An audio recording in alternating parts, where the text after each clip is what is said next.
Before motorways were built, people basically lived and died in the one area. The growth of the motor car and the motorways being constructed as a result of that have resulted in people being much more willing to move about.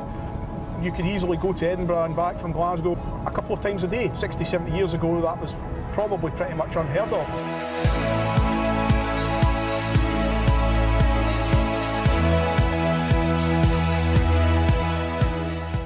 My name's Stuart Baird. I run the Glasgow's Motorways website. The website looks at the history surrounding the development and construction of the motorways and major roads of the Glasgow area.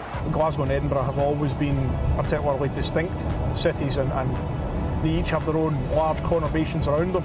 I would say that up until the motorway arrived, they were, particularly distinct. They weren't easily connected. This year's a special year for the M8 in that it's 50 years since the start of construction on the inner ring road section. So this year marks that 50th anniversary. At the time, urban motorway construction in Britain was unheard of, and it was a very new concept. It just happened to be that the consultant who they appointed had both spent considerable periods of time in the United States, in San Francisco and in Canada as well. So they had gained quite a lot of experience on urban motorway construction in America.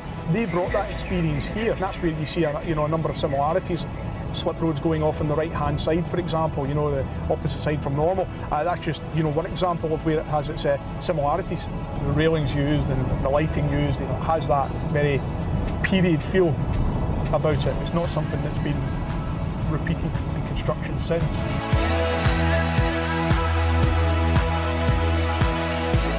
They were forward-thinking. The motorways themselves were designed for traffic levels in 1990 or the year 2000. Now today that would be unheard of. So they were thinking to the future and thinking, well, how can we build this and make it relevant 20, 30 years from now? The M8 was designed, or sections of the M8, Kingston Bridge for example, was built to handle 120,000 vehicles a day. And it reached that level in the early 1990s. Since then, traffic has doubled again. There were flows on sections of the M8 of up to 180,000 vehicles a day. So, that was way above what was ever planned. I mean, only 50% of the Glasgow Highway Plan was constructed. I suppose you could say that had the full plan, the full Glasgow Highway Plan been constructed, congestion on that M8 stretch would have been much lower. The section down the east side and the south side of the city were cancelled in 1980. And there were others that were planned, such as the Mary Hill motorway. It was cancelled due to protest in 1980 as well. The idea of motorway artwork along the M8 was actually raised by the Scottish Office in the mid-1990s, and I believe one of the first proposals was the pyramids just at Livingston. That was followed by the three heads just to the east of, up to the west, of Newhouse. There's the horse, of course, at Easterhouse, and the trumpet, of course, as well, around about Hart Hill on the M8. So there were a number of things that popped up. The construction of the motorways in the city was as important as the railways when they had arrived a century before. So I suppose it's on a fairly similar scale to that. If you had taken someone 100 years before the railways and had shown them then, they would have been amazed. And I say the motorway is no different to that.